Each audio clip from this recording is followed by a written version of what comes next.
and that we're taking this campaign to the streets and the ballot box. Our next speaker is from Palestine Solidarity Campaign, which is the national campaign for Palestine in this country. Has been one of the major players in building the demonstrations. You'll see on the leaflet for this demonstration when? Next Saturday. Palestine Solidarity, Campaign for Nuclear Disarmament, Stop the War, Friends of Al-Aqsa and the Muslim Association of Britain. So we're really pleased to have Kamel Hawwash, who is the National Chair of Palestine Solidarity Campaign, speaking at this rally today. Kamel.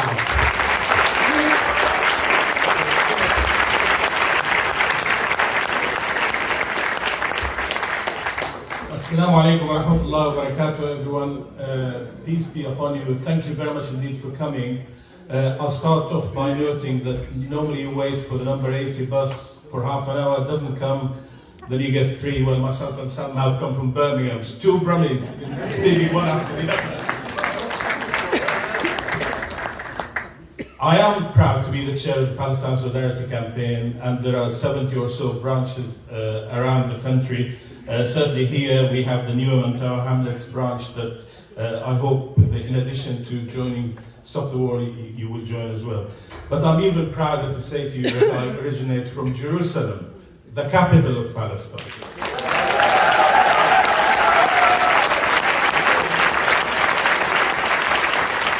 Because I have to tell you that as a Palestinian, I'm always angry that they want to label Jerusalem as the capital of an apartheid state.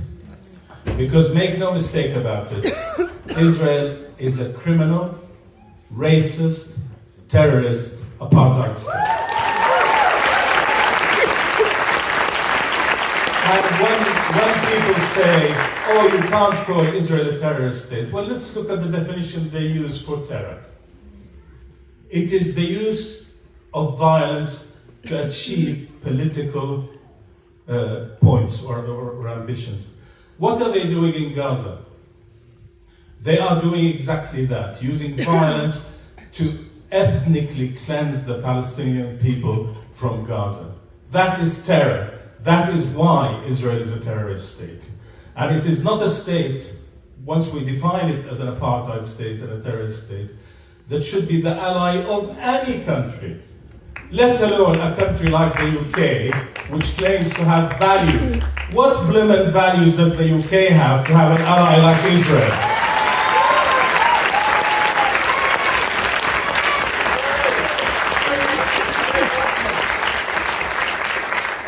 I will never forget sitting in the Foreign Office with a foreign minister a while ago. Actually, it was the year of the centenary of Balfour. When that particular minister, we were objecting to the fact that Britain was celebrating the anniversary of Balfour, and he was asking us to help him get across to the Palestinians, us, the Palestinians, to get across to the Palestinians that Britain wasn't celebrating. It was the oddest conversation I've ever had. But Theresa May had the blatant face to invite Netanyahu, the war criminal, who is now bombing the hell out of children in Gaza, to come to the UK to celebrate Balfour. And she celebrated Israel, and she talked about just having to fulfill the second part of Balfour. That's what we need to do. But what are they doing now? They're standing completely with Israel as it shreds, literally shreds Palestinian children to bits.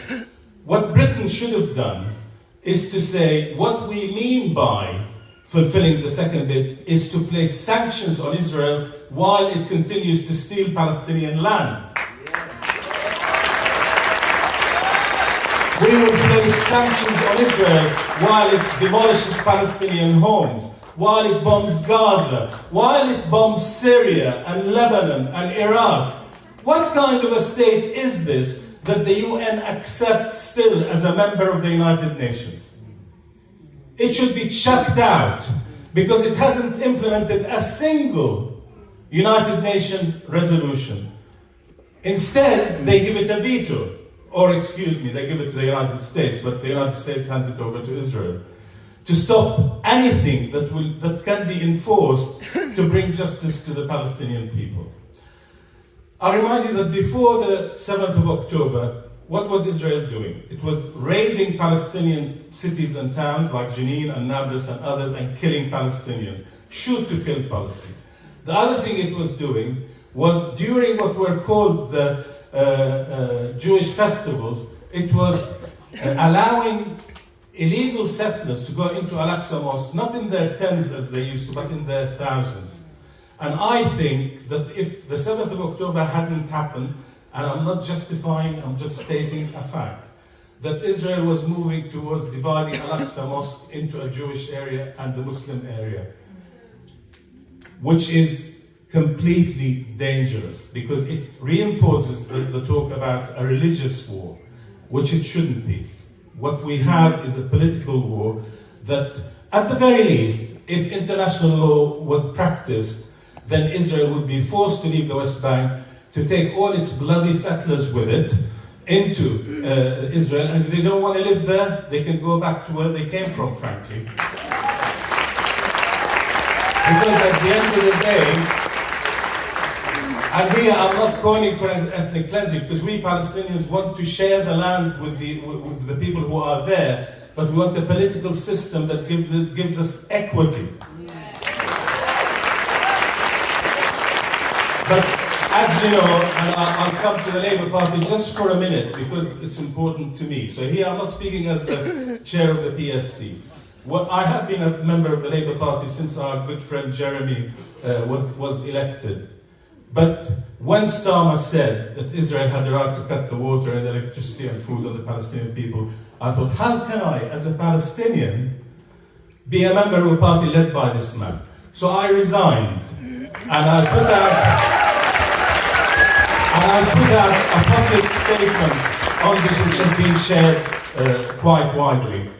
And watch this space, because that is not the end of what I'm going to do, having seen that happen. And remember the talk about, what was it? No ceasefire, no vote? Yeah. No ceasefire, no vote.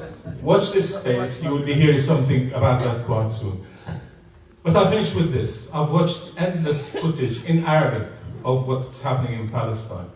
I've heard children ask where their brother is, where their sister is, where their mother is. I've seen a guy, some of you may have seen this translated, a grandfather who used to call his granddaughter the soul of his soul. He held her and kissed her after she died, and he was still messing with her hair and so on. We have marched regularly to bring to the attention of the British people the plight of the Palestinian people. And I know most of you, if not all of you, have been on these marches. They have been wonderful because the Palestinians have seen them. Even the Palestinians in Gaza have heard about them. They haven't seen them, I'll be quite honest with you. So we must continue to go out and stand with the Palestinian people while they ask to be treated as normal human beings who have rights. And the biggest right that I want to see implemented, and I don't care if it's in one state, 2 states, or 10, is the refugees' return to their homeland. And I finish with this. My mother, who was born in Jerusalem before Israel was created, lives with me in Birmingham. And I know that peace will come to the Holy Land when she is able to return to her home in Jerusalem. Thank you very much.